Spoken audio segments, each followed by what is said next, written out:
Jesús. Amén. Bueno, vamos a continuar. Hoy vamos a continuar con el tema Caminando con Cristo. Le pueden poner segunda parte. Y vamos a analizar un poquito mejor qué significa caminar con Jesús. Bueno, algo que mientras estudiaba, ¿verdad? Y meditaba y escuchaba también a algunos maestros hablar de este punto. Nosotros, cuando vemos, por ejemplo, cuando vemos los discípulos, el Señor cuando los llama le dice, síganme, ¿verdad? Y muchas veces podemos equivocarnos al pensar que cuando el Señor ascendió al cielo, ya no tenemos que seguir a Jesús, sino a lo mejor al pastor local, ¿verdad? Ya no debemos caminar con Jesús, sino con algún mentor o líder o maestro, pastor local. Pero siempre tenemos que caminar con Jesús, siempre tenemos que caminar con Cristo, ¿verdad? Génesis dice que Enoc caminó con Dios, ¿verdad? ¿Y qué significa cuando decimos caminar con Cristo? Bueno, estuvimos viendo algunos puntos el jueves pasado y de una manera más simple, resumida, caminar con Cristo significa, o caminar en el Espíritu, que es lo mismo, ¿verdad? Significa caminar en una manera que estamos siempre prestos, atentos y tomando en cuenta en todo momento al Señor, en decisión, en intención y en disposición, en todo momento. Y hoy vamos a hacer un contraste entre el cuerpo carnal y el cuerpo espiritual. Y la razón por qué vamos a estar viendo esta parte es para poder distinguir qué significa andar en el Espíritu. Siempre hemos escuchado, ¿verdad?, a algunos que predican que andar en el Espíritu tiene que ver con un sentimiento externo, una manifestación de lágrimas, de escalofríos, a lo mejor de algún misticismo, milagro, hablar en lenguas, etcétera. Y la palabra, obviamente, cuando vemos en general, no significa eso, andar en el Espíritu. Bueno, yo quiero leer Romanos 7, 14 al 15, y vamos a estar viendo algunos versos, ejemplos, para definir lo que es el cuerpo carnal. El cuerpo carnal, dice el verso 14, aquí Pablo hablando, Romanos 7, 14. ¿Están todos allá?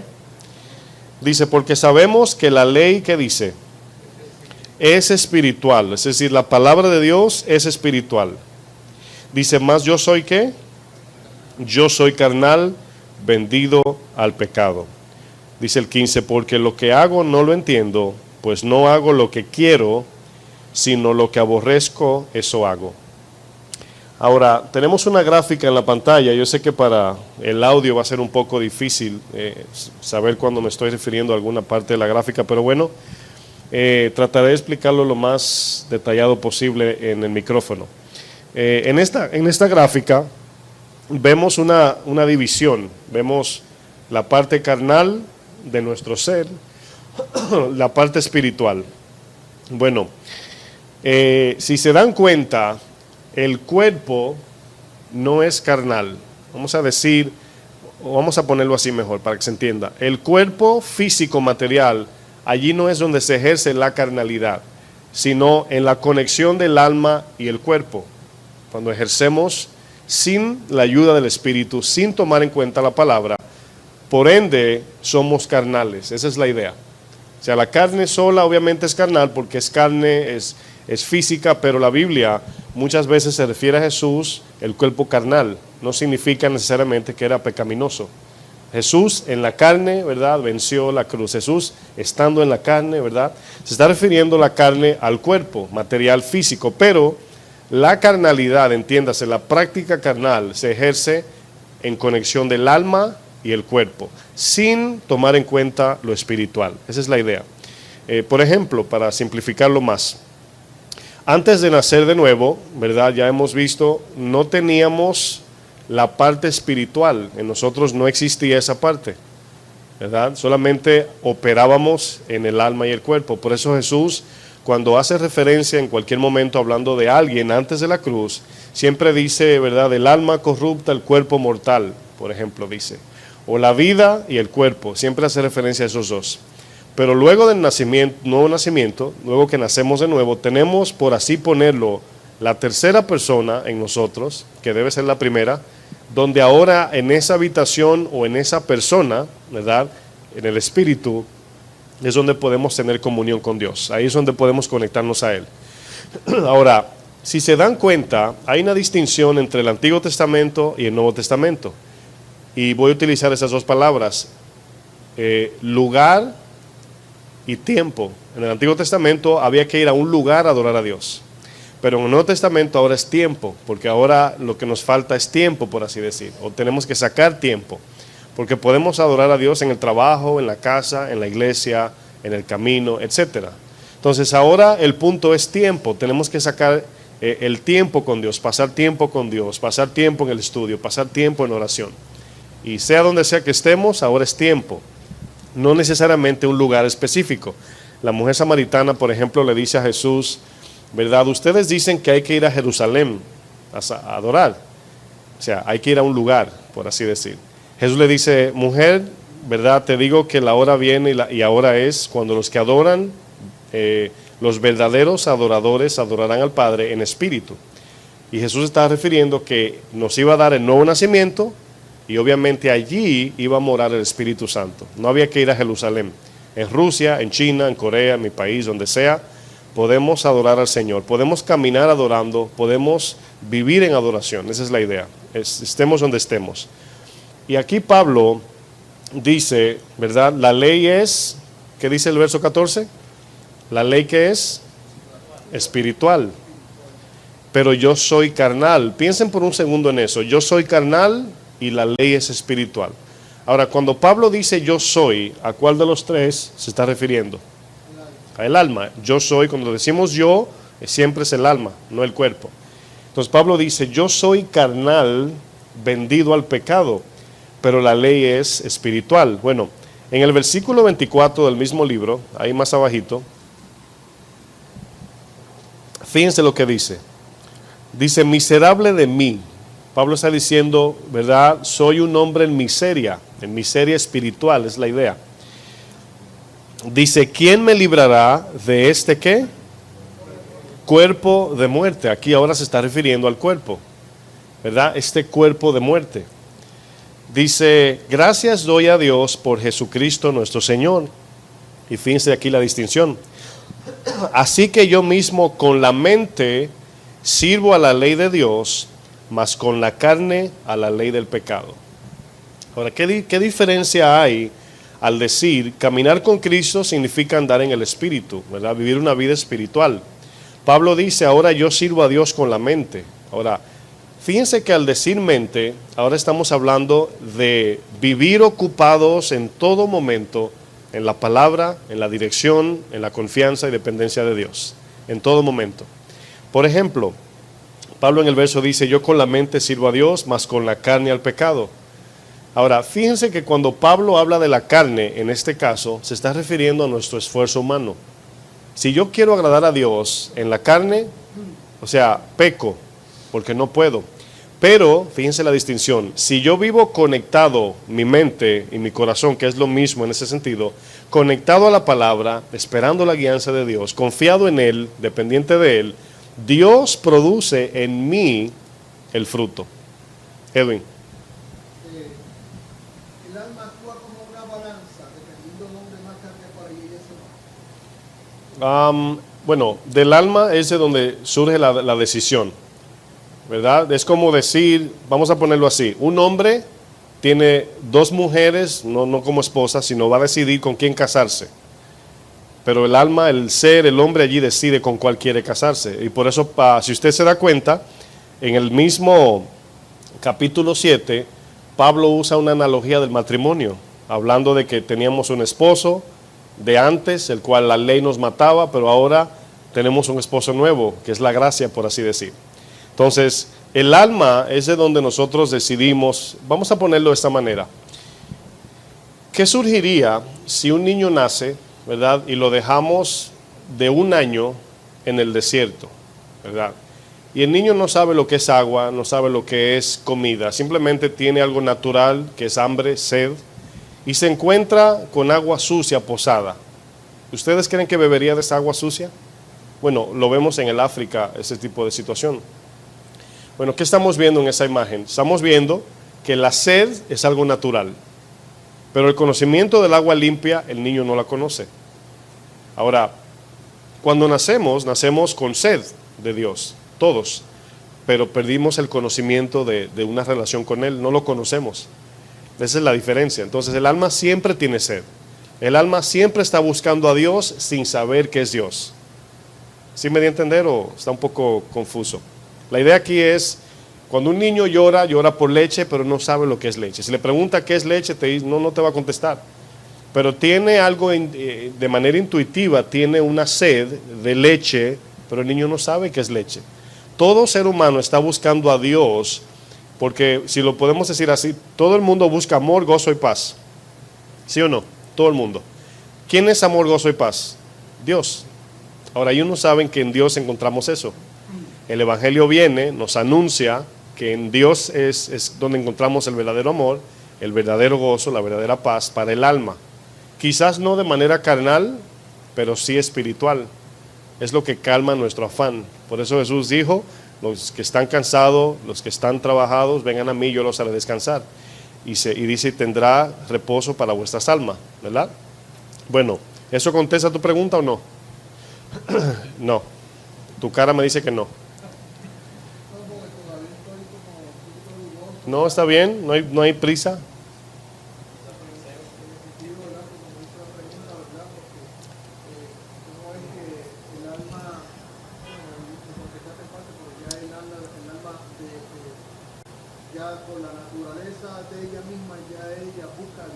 Sí, porque ¿cómo sabemos eso? Lo dice la Biblia. Santiago 4 dice, piden, pero piden mal.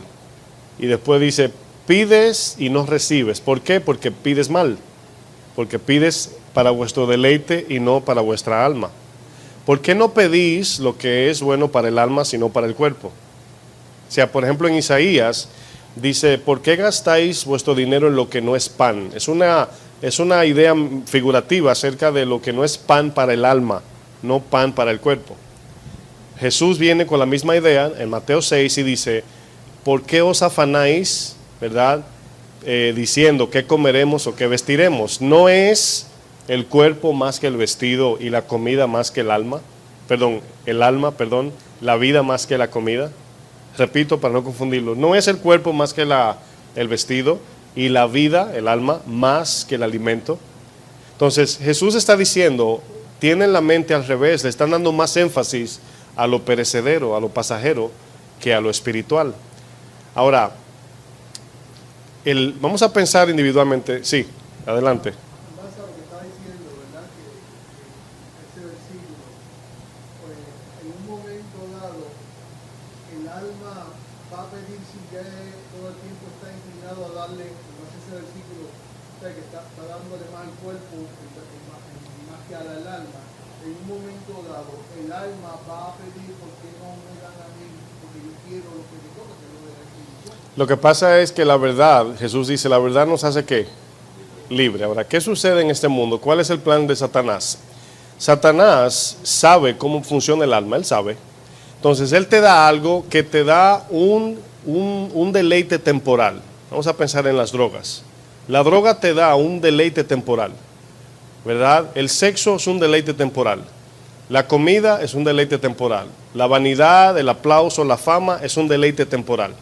Pero si Satanás puede llevarnos de brinquito en brinquito, en que si el sexo, las drogas, las fiestas, la bebida, las mujeres, carros, si nos puede mantener ocupado de una cosa a la otra, va a mantener el volumen, por así ponerlo, del alma todo el tiempo aquí. Y no va a haber tiempo para sentir depresión, el cual estoy solamente ejemplificando. Por ejemplo, ¿qué dice un famoso deprimido? Que él pensaba que la fama le iba a dar lo que buscaba, pero no era eso. ¿Qué dice una pareja cuando se casa? Yo pensé que cuando me casara iba a ser feliz, pero no. ¿Qué dice el que tiene mucho dinero? ¿Qué dijo el de la Biblia? ¿Verdad? Tengo mucho dinero, no sé qué hacer. Ah, ya sé, voy a hacer más dinero. Ahora, la Biblia dice, en la idea de este hombre, Fíjate la mente de este hombre. Él dice, antes de morir, dice él, y le diré a mi alma, alma, ¿qué? Gózate y repósate. Le diré a mi alma, no le dijo a su cuerpo. Pero allí, seguro que él no dijo alma, él dijo, a lo mejor dijo vida. Pero siendo judío, puedo creer que dijo alma. Alma mía, alaba a Jehová. Alma mía, bendice a Jehová. Ese es el lenguaje judío. Entonces, el rico tiene una idea de que su dinero, si tiene más, va a ser más feliz y va a reposar. Pero luego, no el mismo, pero un rico muere y estando en el Hades, comienza a pedir una gotita de agua y no puede. Y se da cuenta que desperdició su vida. Tuvo un deleite temporal, ¿verdad? Pero no tuvo el deleite en Cristo, el cual es permanente.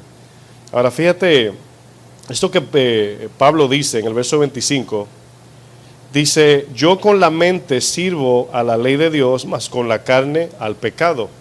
Aquí mente tiene que ver, por esa razón estudiamos la palabra, porque allí es donde cae el depósito de la palabra. Allí es donde pensamos, pero cuando estamos dispuestos a obedecer, ¿verdad? Un pastor decía, permite que la palabra vaya a tu mente, caiga en tu corazón, pero que salga por tus manos. Es decir, lo que aprendes de manera intelectual, llévalo a tu corazón para que luego lo lleves a cabo, para que obedezcas. Entonces, cuando tenemos algo en la mente, si no lo vamos a hacer, nunca baja al corazón. Si yo digo, me gustaría comprar un carro, ¿verdad? Por así decir. Bueno, de la única manera que eso baja al corazón es cuando yo decido hacerlo. Y si bajó al corazón, entonces ese día comienzo, por así decir, a ahorrar dinero, a trabajar para comprar ese carro. El alma, decidió comprar ese carro. Pero yo puedo fantasear, decir, quiero un carro, pero no llevarlo a cabo. De igual modo, la palabra la podemos estudiar y nunca llevarla a cabo. Y nunca llevamos fruto. ¿Verdad? Vamos a ver otro ejemplo. 2 Corintios 10. Vamos a ver, Edwin, si lo que vamos a ver más adelante contesta tu pregunta. Si no, le buscamos la vuelta. Yo sé que es complejo, o sea, la razón por qué yo traigo esas enseñanzas y hasta hago la gráfica es porque todavía mucha gente cuando dice andar en el Espíritu no lo ve como algo simple, como decir amarrarse los cordones, sino todavía sigue siendo algo como un poquito misterioso. 2 Corintios 10:4.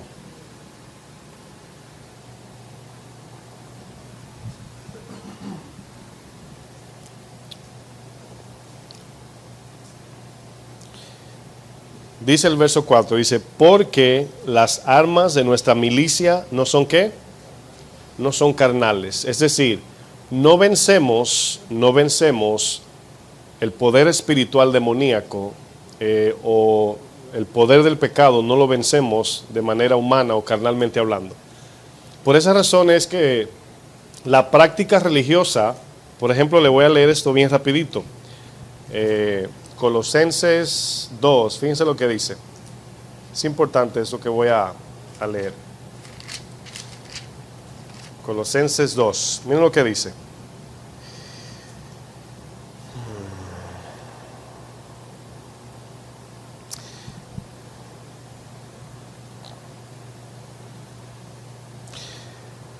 Dice, pues si habéis, verso 20, 2:20. Dice, pues si habéis muerto con Cristo en cuanto a los rudimentos del mundo, dice, ¿por qué, como si vivieseis en el mundo, os sometéis a preceptos? Ahora, aquí preceptos, lo que va a decir a continuación, es la práctica externa. Por ejemplo, vemos gente practicando de que si Dios ve que yo hago un sacrificio, me bendice, me voy de rodillas de 1 milla a 10 millas caminando de rodillas. O si repito tanto esta palabra, Dios me escucha. Son ritos externos. Dice el 21, tales como no manejes, no gustes, ni aun toques. Dice, en conformidad a mandamientos y doctrinas de hombres, cosas que todas se destruyen con el uso. Fíjense lo que dice. Está hablando aquí de la religión y la ceremonia externa. Dice el 23, tales cosas tienen a la verdad cierta reputación de sabiduría, entiéndase cierta, en culto voluntario, en humildad y en duro trato del cuerpo, pero no tienen valor alguno contra los apetitos de la carne. Ahora, aquí yo lo acorté por causa de tiempo, pero ¿qué está diciendo aquí Pablo? Pablo está diciendo que todo este tipo de práctica religiosa tiene cierto sentido. Si tú ves a alguien con un estilo de vida religioso, tú dices, wow, esa persona como un monje. El monje sigue teniendo deseos carnales, inmoralidad en su corazón, odio, celos. Entonces lo que se hace por fuera no cambia el corazón. Si tú ves Mateo 15, por ejemplo, los discípulos se pusieron a comer sin lavarse las manos. ¿Qué dijeron los fariseos? ¿Cómo es posible que tus discípulos comen sin lavarse la mano? Ellos, por la ley levítica, acuérdense, la ley levítica daba una lista de cosas: lávense la mano con tal agua en el alabastro de bronce, todo externo. Y ellos pensaban que eso tenía poder para cambiar el corazón. Jesús le enseña, le dice, mira, el comer sin lavarse las manos no contamina al hombre, sino lo que sale del corazón. Entonces el problema no es lavarse las manos aquí. Sí, hay que lavarse las manos, pero no para cambiar el corazón. Y él le dice, sino que del corazón salen los malos pensamientos. Es decir, necesitan agua que lave el corazón, la palabra. Entonces ahí es donde ellos estaban al revés. Le daban más mérito a lo que ellos hacían en manera externa. Los ritos, guardar el sábado, comer tal cosa, lavarse las manos en cada cosa que tocaban, etcétera, ¿verdad? Pero Jesús le dice, eso está bien si quieren seguir haciéndolo, pero nada de eso cambiará su corazón. No importa lo que hacemos por fuera, eso no va a cambiar nuestro corazón. Lo que hacemos por dentro es lo que se manifiesta en lo externo, ¿verdad? Por esa razón aquí, en 2 Corintios 10:4, dice, porque las armas de nuestra milicia no son carnales, no son humanas, no son físicas. Dice, si no, ¿están allí? Sino que poderosas en Dios. Ahora, no, hasta ahí está bien, poderosas en Dios. Cada vez que la Biblia dice en, nos está haciendo dependientes de en quién lo estamos haciendo. En Cristo. Pablo le dice a Timoteo, esfuérzate en la gracia, ¿verdad? Todo lo puedo en Cristo. Estamos hablando de en Él. Entonces significa que ahora nuestra vida cristiana consiste en acercarnos a Cristo todos los días, en oración, en su palabra y en sumisión. Y luego Cristo produce en nosotros las obras. Esa es la idea. Por ejemplo, vamos a ver otro ejemplo. Pongan una marca ahí en 2 Corintios. Vamos a ver Juan 6. En Juan 6 me llega a la mente, es lo que les estoy explicando ahora. En Juan 6 el Señor multiplica los panes, ¿verdad? Y en el versículo 28, ellos le hacen una pregunta, ¿verdad? Acerca de que esta pregunta tiene como propósito en su mente de su autosuficiencia. Todavía no entendían que eran pobres en espíritu. Si ustedes ven el 27, la primera palabra, ¿cuál es? Trabajar. La palabra trabajar, usted cuando va al trabajo, terrenalmente, usted trabaja con su cuerpo. Usted puede trabajar con su cuerpo y estar en paz y descansado en el alma. ¿Sí sabía eso? Ahora, ¿el afán dónde se experimenta? ¿En el cuerpo o en el alma? En el alma. Entonces podemos trabajar y cansarnos de una manera que no tenemos fuerza, pero estar gozosos, ser amorosos y tener paz. Eso en Cristo. Esta palabra trabajar es la misma que Jesús dice, los que están trabajados y cargados, vengan a mí, yo los haré descansar. No está hablando del cuerpo. Un pastor leía esto los viernes cuando llegaba la gente así del trabajo.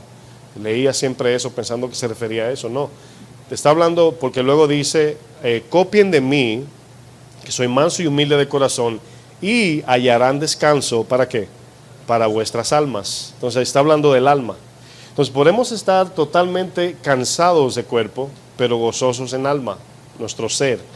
Entonces aquí trabajad, cuando él le dice trabajad, es decir, no den su vida por las cosas materiales y físicas. Lo que Jesús dijo en Mateo 6, ¿qué es más importante, la vida o los alimentos?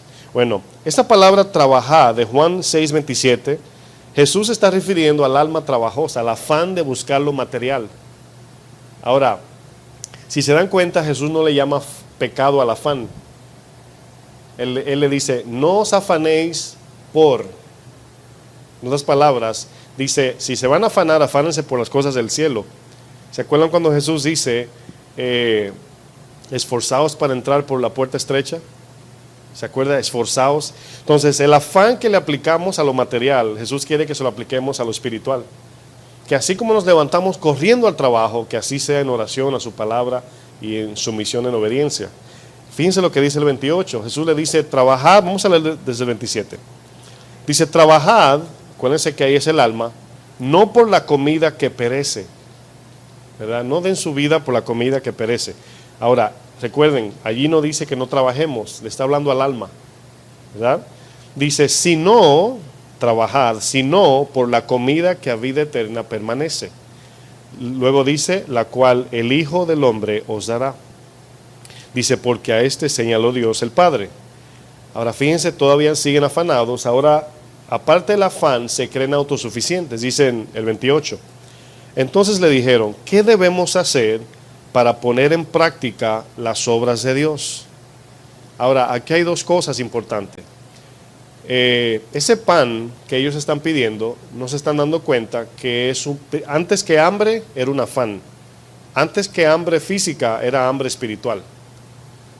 Ahora, pregunto, ¿podemos calmar nuestra hambre espiritual con comida material, física? No.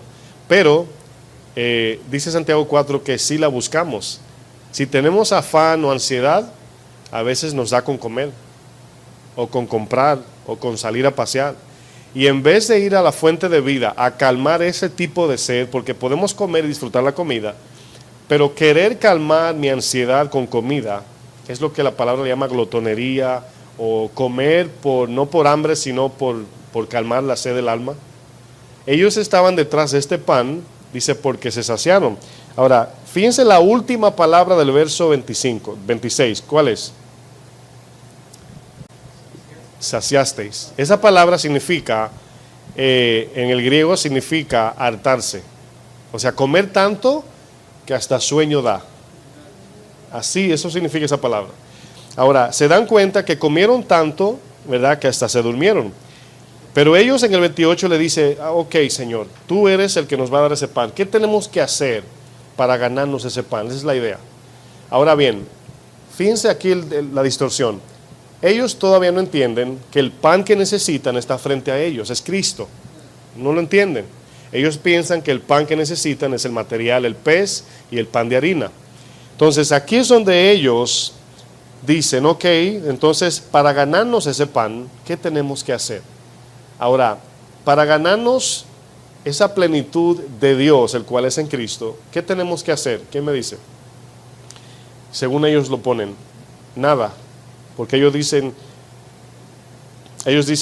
¿qué debemos hacer para poner en práctica las obras de Dios? ¿Quién puede hacer las obras de Dios? Nadie. Ahí está la confusión. El 29 Jesús dice, esta es la obra ¿de quién? De Dios, no de ustedes. Ellos dicen, ¿qué puedo hacer para complacer a Dios, para que me dé el pancito y el pececito ese? Esa es la idea. Pero Jesús dice, esta obra es de Dios, no de ustedes. Dios tiene que hacer la obra. ¿A dónde lo estoy llevando? Que ahora cuando nosotros obedecemos es por obra de Dios, no por obra de nosotros. Yo puedo carnalmente perdonar a alguien y lo puedo perdonar espiritualmente. Hay una diferencia, ahí es donde yo quiero que nosotros aprendamos, de que hay una diferencia, una distinción entre perdonar de manera carnal y perdonar de manera espiritual. ¿Cuál es la diferencia? Bueno, mucha. Vamos a ver. ¿Cómo yo sé si estoy perdonando de manera carnal?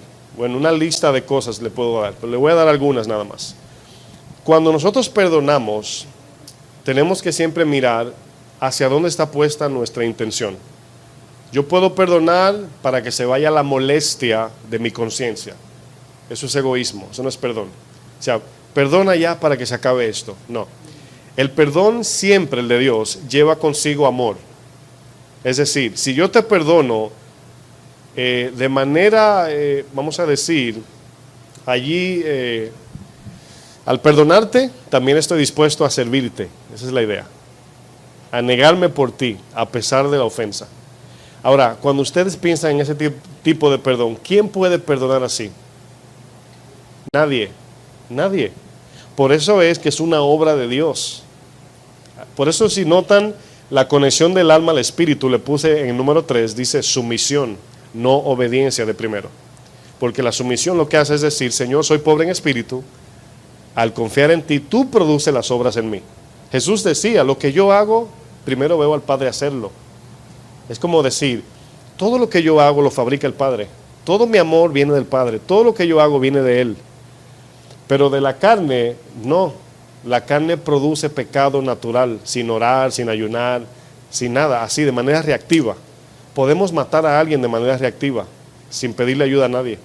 Podemos insultar de manera reactiva, o sea, podemos, de un momento explosivo enojarnos. Eso sale natural, sin orar, sin ayunar, sin nada.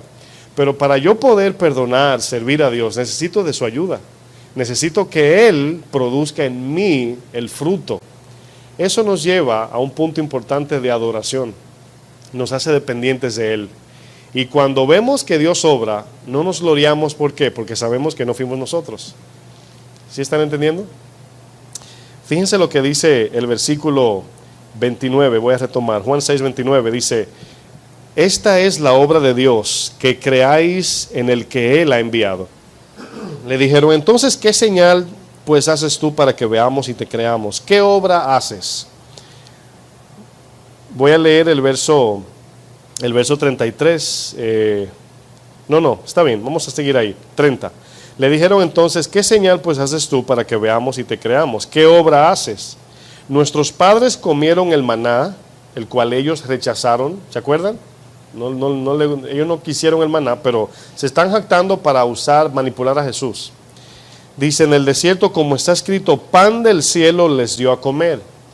Ahora, quiero pararme un segundo allí.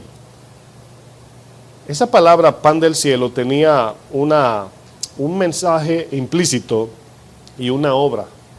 El pan del cielo era un pan que no tenía apariencia, el maná. No era llamativo a la carne. Pero al comérselo, fíjense que tenían que confiar en Dios en fe para que el pan, el maná, los satisfaciese a ellos. Fíjense la idea. De repente ven el maná y dicen, eso no se parece en nada a la comida de Egipto. Fíjense la idea. Es como decir, ahora, servir a Cristo no se compara con lo que yo disfruto en el mundo. Esa es la idea. Pero ese maná, al confiar en Dios, iba a producir, una vez comido, iba a producir satisfacción. Porque el maná representaba ¿a quién? A Cristo. Ellos lo rechazaron. Aquí se repite la historia, la misma historia. Dicen ellos, dice, pan del cielo nos dio a comer. Ahora, ¿qué dice Jesús? Dice, no solo de pan. Ahora, ¿ese pan cuál es? ¿El espiritual o material? El primero. Material, ¿verdad? No solo de pan vivir el hombre, sino del pan espiritual. Por eso el Padre nuestro entendemos que es espiritual. Danos hoy nuestro pan de cada día. Danos al ser. Entonces, el pan material sí nos da vida, pero temporal. Pero no solo de ese pan viviremos, sino de toda palabra que sale de la boca de Dios. Ahora, el pan, la palabra de Dios y Cristo son lo mismo. Por eso que al decir caminar con Cristo significa andar en su palabra. Es lo mismo, ¿verdad? Juan le llama el verbo de vida. Dice el verso 32, Jesús les dijo, de cierto os digo, no os dio Moisés pan del cielo, el pan del cielo, mas mi Padre os da el verdadero pan del cielo. Porque el pan de Dios es aquel que descendió del cielo y da ¿qué? Vida al mundo. Ahora quiero que noten lo siguiente. Jesús en el 33, ¿verdad? Dice, porque el pan de Dios es aquel que descendió del cielo y da vida ¿a quién? Al mundo. Ahora, este tipo de pan, ¿de qué pan estamos hablando aquí? Del pan espiritual. Ahora, ¿a qué nos referimos con decir pan espiritual? A la palabra, exacto. Ahora, quiero que noten lo siguiente. Aquí es donde nos podemos confundir. Pan espiritual no es la Biblia, el libro. Ahí es donde a veces podemos confundirnos y no me quiero ir hasta explicarlo. La palabra dice, no de pan vive el hombre, solo de pan, sino de toda palabra que sale de la boca de Dios. Ahora, esa palabra, toda palabra que sale de la boca de Dios, esa frase significa que si no tenemos comunión con Dios, si no vamos en oración, si no nos sometemos, esa palabra que sale de la boca de Dios nunca va a llegar a nosotros. ¿Sí se están conectando ahí? Me explico, lo voy a explicar mejor. Si la Biblia nada más, y yo sé que eso trae controversia, pero lo voy a explicar. Si la Biblia, el libro físico, el papel, es el pan de vida, no tenemos que nacer de nuevo ni tener relación con Dios, una relación íntima con Él. Cualquier persona lo levanta y se alimenta. Ahora, ¿qué dice el versículo 66? ¿Quién lo lee? No, perdón, 63. Alguien con voz de trompeta. Juan 6, Juan 6. Fíjense lo que Jesús dice. 63, ¿quién lo lee? Antonio. El espíritu es el que da vida, la carne para nada aprovecha. Las palabras que yo os he hablado son espíritu y son vida. Ahora fíjense allí. El espíritu es el que da vida, ¿verdad? La carne, ¿qué dice? Para nada aprovecha. Ahora, ¿para nada aprovecha qué? ¿Aprovecha a qué? Es la pregunta. ¿A qué? ¿En qué no aprovecha la carne? Para vida. O sea, en otras palabras, la carne no le aprovecha el alma. Esa es la idea. El espíritu es el que da vida, y aquí vida no es vivir en el sentido de estar vivo, sino más bien amor, gozo, paz, paciencia, los frutos del espíritu, vida. ¿Cómo sabemos cuando un árbol de manzana está vivo? ¿Verdad? Obviamente cuando vemos su fruto, cuando vemos sus hojas, todo en contexto general. Pero la palabra vida aquí es que recibimos la vida en el alma por el espíritu, no por la carne. Ahora, luego Jesús dice algo, las palabras que yo os he hablado. Hablado es un verbo. Hablado, o sea, salió de la boca del Señor. Por esa razón yo, cuando veo la Biblia, me doy cuenta que si no hay guianza espiritual, no estamos haciendo la voluntad de Dios. Yo puedo tomar cualquier verso y hacer lo que yo quiera, pero si no hay una guianza personal, Antonio hace esto, Edwin hace esto, Stanley hace esto, Andrés hace esto, Antonio hace esto, no estamos siendo espirituales en ese momento. Yo puedo ser muy bíblico y no ser espiritual, y suena raro. O sea, no puedo decir bíblico, pero más bien me puedo apegar al libro sin ser espiritual. Edwin. Y ahora pude ver un poquito lo que estaban hablando en 2 Uh-huh. Corintios. Segunda de Corintios, ¿qué dice? Al principio que se dice la pregunta, ¿verdad? Del alma. Del alma. Uh-huh. Entonces ahora puedo ver algo ahí, entonces, que no veía. Permíteme decirte esto antes que avances. ¿Te acuerdas de Jeremías 2:13 que dice, 2 males ha hecho mi pueblo? Ok, me dejaron a mí fuente de agua viva. Se está refiriendo al agua del alma. Y se hicieron para sí cisternas rotas que no retienen agua. Entonces significa que ellos, al dejar a Dios, se estaban muriendo de sed. ¿Y qué hicieron? Obviamente ahí es donde entra la religión, el afán, etcétera. ¿Por qué Nicodemo se le acercó a Jesús? ¿Por qué el joven rico le corrió a Jesús? O sea, corrió hacia Jesús. Porque Jesús mostró algo que ellos ninguno tenían. Tenían fama, tenían reputación, tenían dinero, no tenían vida. Se estaban muriendo por dentro.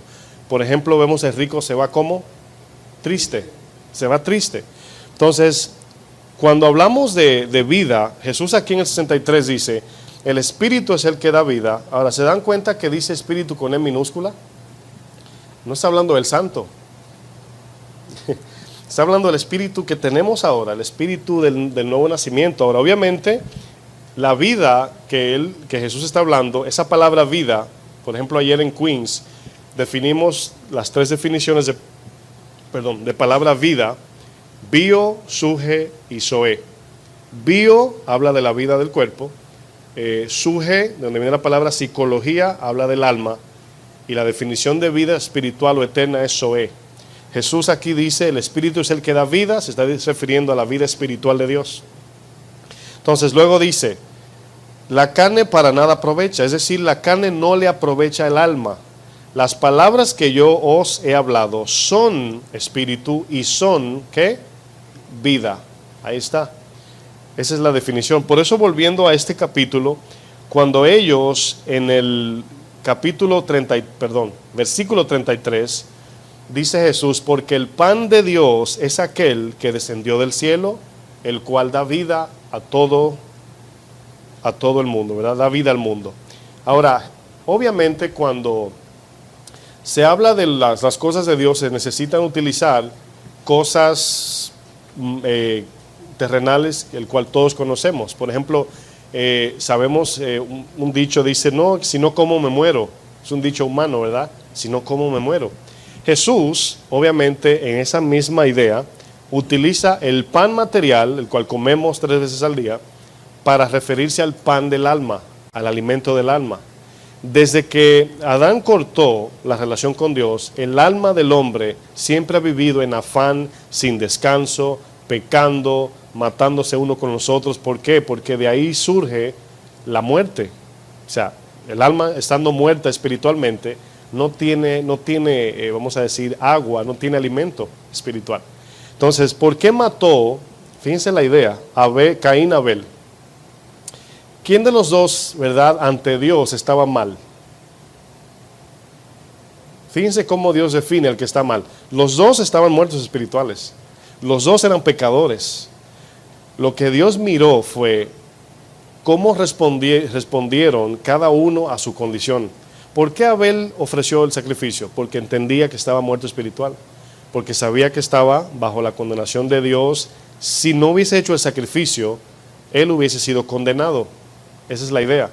Entonces, Caín, fíjense la idea, mis hermanos. Caín tenía su confianza puesta en lo que él poseía. Por eso le dio lo peor a Dios.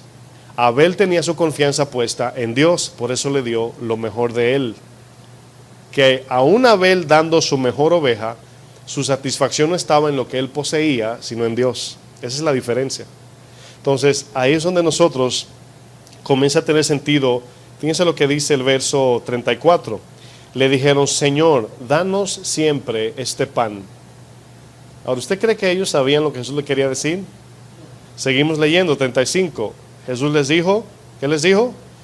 Yo soy el pan de vida. El que a mí viene nunca tendrá hambre, y el que en mí cree no tendrá sed jamás. Ahora, hambre y sed, ¿a quién se está refiriendo? Sabemos que al alma, porque obviamente había que trabajar para seguir comiendo físicamente, pero estaba hablando de una sed y una hambre que el alma tiene. Por eso dice Santiago 4, ahí entendemos, dice, ustedes piden, pero no reciben porque piden mal, ¿verdad? ¿Por qué piden mal? Porque piden para gastar en los deleites del cuerpo, en las cosas materiales. No piden las cosas que el alma anhela. Entonces ahí vamos entrando en más sentido. El verso 36 dice, mas os he dicho que aunque me habéis visto no creéis. ¿Saben por qué? Tenía una perspectiva de ver la vida a través del lente material. Miren, el peligro que corremos al seguir a Jesús es que todo lo miramos a través del lente material. Voy a buscar a Dios para que me dé esto. Voy a buscar a Dios para ver si consigo uno de esto. Y se nos olvida lo que estamos leyendo. Dice que Él no vino a darnos cosas materiales, aunque soberanamente, en su gran amor, nos permite tener cosas, con el fin de vivir mientras estamos aquí. Vamos a ver otro ejemplo en Colosenses 2:18, para ir avanzando. Colosenses 2, capítulo 2, versículo 18. Miren, cuando nosotros aprendemos esto, es donde entonces entendemos liberación de adicción, de control de la carne, de inmoralidad, de todas las cosas que nos hacen esclavos. Ahí es donde salen. ¿Saben por qué? Porque cuando nos hacemos esclavos del pecado es buscando esa agua y esa comida espiritual. Es detrás de eso que estamos. Por ejemplo, miren, yo viví aquí en los años 80, ¿verdad? En los años 80, yo nací en el 79, del 79 al 87 viví aquí. En ese tiempo, yo recuerdo que el que me bajaba la bicicleta a mí, del edificio, creo que era 3 que vivía yo, era un muchacho de algunos, vamos a decir, 20 años o 18, no sé. El muchacho usaba crack, ¿verdad? En ese tiempo las calles estaban llenas de las jeringuillas, de las inyecciones que se usan para inyectarse el crack y todo eso. Pero había tan poca policía, no había no había reforzamiento de la policía así era abundante como ahora. Ahora un policía aparece cada 15 segundos. En ese tiempo llamabas a la policía y los ladrones miraban el reloj, decían media hora para que llegue. Y en media hora robaban y se iban. Ya sabían el tiempo que se dilataba la policía. En ese tiempo las calles estaban pésimas, los edificios así abandonados, o sea, una cosa increíble. Y en ese tiempo cuando tenía ya 6 años, 6, 7, o sea, para mí era algo normal ver drogas, potecitos donde echaban el crack, las jeringuillas en las calles, cucharas dobladas donde la heroína se cocinaba. Era normal, la calle llena por todos lados. Y los niños a veces querían como, un niño ve algo y lo levanta de curioso. No toque eso, porque a veces tenían sida. A veces poseía sida la jeringuilla. Cuando pensamos en lo que es las adicciones, que todavía la vemos a mayor escala, el alma está buscando paz, está buscando gozo, está buscando valía, sentido en eso. ¿Y qué sucede? Que cuando no tenemos esa paz, ese gozo, ese amor de Dios, el alma está en un constante afán. Eso produce enojo, eso produce vacío, cansancio, estrés, depresión. Gente se quita la vida por no tener paz. Porque la falta de paz es un constante dolor en el alma incesante, que te está golpeando internamente, es una angustia eterna. Entonces, las adicciones en los seres humanos es buscando esa agua que nada más la encontramos en Cristo, nada más. Nada más, Cristo es exclusivo. Dios, cuando nos creó de una manera que el alma nada más se sacia en Él, nada más en Él. Vemos en Adán, cuando se separó de Dios, el momento de cortar la relación, tuvo miedo. Se vio desnudo, corrió. Incluso vemos el odio en él. ¿Por qué? Porque culpó a su esposa. No, la mujer que me diste, ya ni la quería. Fíjense lo que provocó toda la separación de Dios. Entonces, cuando hablamos de inclinaciones pecaminosas, de esclavitud del pecado, es por falta de Cristo. Una vez recibimos a Cristo y todo lo demás toma orden, toma su lugar. Ahora, mientras Cristo no sea nuestro afán de vida o nuestro centro, seguiremos afanados por cosas que nunca nos van a llenar. Nunca, nunca, nunca. Y Dios, yo siempre he dicho, la Biblia nos salva tiempo, porque la Biblia, miren, imagínense, no sé si han escuchado personas que dicen, cuando aceptan al Señor, dicen, wow, si yo hubiese sabido esto antes. Sí, pero ¿desde cuándo se le está predicando? Ahora, imagínense que a una persona se le predique a los 15 años y acepte al Señor y viva toda su vida en el Señor, pero a otra se le predique un día antes de morir, ¿verdad? Esa persona pensando, wow, ¿cómo no hubiese yo aceptado esto antes? Experimentó un día de vida con el Señor, como el ladrón en la cruz. Sí fue al cielo, pero sin propósito vivió. Sin propósito, no conoció al Señor aquí en la tierra. ¿Sabía usted que cuando vayamos al cielo, que conozcamos al Señor a grande escala, vamos a decir ya personalmente, nuestra mente va a volver atrás y va a decir, wow, Señor, ahora entiendo, ahora entiendo, ahora entiendo. Pablo dice, cuando yo era niño hablaba como niño, pero ahora hablo como adulto, ¿verdad? Pero él dice, lo que ahora veo a espejos oscuras, un día veré lo perfecto. Un día llegará lo perfecto y veré como yo fui visto. Entonces entenderé. Y en ese día, cuando veamos cada segundo de nuestra vida en esta tierra, como cristianos, y veamos a Cristo, todo el entendimiento de las dudas, de todo lo que hicimos mal, en ese momento se va a consumar. Y vamos a decir, wow, wow, en ese momento. Entonces, en Cristo es donde el alma encuentra reposo, es donde el alma encuentra gozo, es donde encontramos el amor. Porque Dios, como le decía a los de Juan 6, dice, esta es la obra de Dios, que confíen en Él, no en ustedes, en Él. ¿Cuál fue el pecado de Eva? ¿Qué fue lo que le ofreció Satanás a Eva? Serás tu propia diosa. Lo mismo con Adán, serás tu propio Dios, vivirás como tú quieras, dictaminarás tu propia ley, harás lo que te dé la gana en el sentido como quieras vivir, no tienes que obedecer a nadie. Ahora, Satanás hizo pensar a Adán y a Eva que eran esclavos de Dios y que Satanás lo iba a hacer libre. Pero no se dieron cuenta que Satanás le estaba ofreciendo las esposas para esclavizarlo, las cadenas. Y en el momento que desobedecieron, eran libres, se hicieron esclavos. Pero ahora estamos nosotros del otro lado. Ahora Cristo vino a hacernos libre. Colosenses 2:18 dice, nadie os prive de vuestro premio, afectando humildad y culto a los ángeles, entremetiéndose en lo que no han visto, vanamente hinchado por su propia, ¿qué dice? Mente carnal. ¿Qué es una mente carnal? ¿Qué es tener una mente carnal? Bueno, hay diferentes etapas en lo que es una mente carnal. Podemos tener una mente carnal por vivir una vida nada más ocupado en lo que vemos. Esto es todo. Es una mente carnal. Lo material, lo terrenal. Una mente carnal también es aquel que discierne, aún siendo cristiano, discierne todo a través del lente humano. Por ejemplo, cuando el Señor, ¿verdad? O vamos a decirlo así, Pablo y Silas fueron a la cárcel. Si Pablo y Silas hubiesen tenido una mente carnal, no hubiesen entendido el propósito. Y al abrirse las puertas se van corriendo. Y se rompió todo. Pero al tener una mente espiritual, ellos entendieron que era propósito de Dios el estar allí.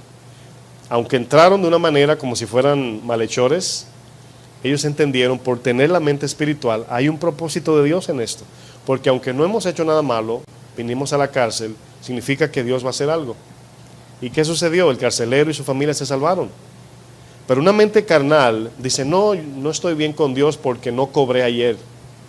Todo lo relativiza con lo material, lo terrenal, lo que me pasó a mí en cuerpo, no en alma. Hay veces que al hacer algo para Dios perderemos algo material, pero siempre vamos a adquirir algo espiritual. A Pablo le dijo, cuando vayas camino a Roma van a perder el bote, pero nadie va a morir, nadie perderá su vida. El bote, dice, wow, Señor, ¿cómo va a ser si es un yate del 2020? Si ustedes quieren, salven el bote y muéranse ustedes, o deje que el bote se pierda y sálvense. El que se salga del bote, no les recomiendo que va a vivir. Eso dice la Biblia en Hechos 27. Entonces, fíjense cómo la predicación de hoy, al estar tan inclinada a lo material, la gente no va a poder tener una mente espiritual. Porque cuando Dios no te da lo que tú quieres o pierdes lo que ya te dio, decimos, Dios no está conmigo. Dios no estaba con Pablo. Jesús, yo siempre digo que ganó la victoria perdiendo. Dice que perdió todo el Señor. Incluso comenzó desde su trono despojándose hasta la cruz. Entonces, al servir a Dios vamos a perder cosas materiales, es normal. Para tú poder ser generoso tienes que perder dinero, es normal. Para servir a tu prójimo tienes que perder tiempo, el tiempo tuyo, no el de Dios. Para tú poder ir a un hospital, hace poco mi esposa y yo visitamos un shelter de señores mayores, de envejecientes allí, y le cambia la mente a uno, hermanos, cuando uno va a un lugar así. Es increíble lo que se ve allí. Gente que todos quieren hablar contigo, porque los hijos parece que lo abandonan. Es increíble, hermanos, increíble, increíble. O sea, salimos de allí, mi esposa y yo, ministrados por la gran necesidad. Y yo dije, wow, yo pude medir mi amor allí, porque yo dije, veía personas en una condición que se me dificultaba acercármele a ellos, por el olor, por la condición física. Yo dije, wow, esto me ayuda a saber que necesito más amor de Dios, necesito más acercarme a Él. Y eso cambia nuestra mente, porque llegaremos a esa edad, si Dios lo permite, ¿verdad? Y ver gente sola allí es algo difícil, ¿verdad? Aquí quiero leer otro verso, Primera de Pedro 2, verso 11. Estamos viendo ejemplos acerca de la carne. Primera de Pedro 2, 11. Es un verso que ya hemos leído. Por eso es que ahora, al entender esos puntos que he compartido, comenzamos a limpiar nuestra mente de qué significa ser carnal, ¿verdad? Y qué significa ser espiritual. Primera de Pedro 2:11 dice, amados, yo os ruego como extranjeros y peregrinos que os abstengáis de los deseos carnales que batallan contra el alma. Ahora, fíjense lo que dice, los deseos carnales, los deseos del cuerpo terrenal, que batallan contra el alma, que arremeten contra el alma. Bueno, ahí es donde cuando crecemos, espiritualmente hablando, al tener una mente espiritual, entonces comenzamos a, en sabiduría, saber cuáles son las cosas que ayudan a nuestra alma, que bendicen nuestra alma, y es lo espiritual. Por ejemplo, Dios nos permite, me gustaría traer una clase acerca de esto que voy a decir, acerca de cómo ver las cosas que Dios permite mientras estamos aquí, y cómo saber si nos estamos limitando o idolatrando las cosas materiales. Porque aunque siempre he dicho, no atacamos lo material, sino el materialismo, ¿verdad? No es malo tener, pero si ese tener te hace desatender a Dios o desatender tu vida cristiana, es idolatría. Fíjense la idea, es como lo usamos que lo hace pecado o no.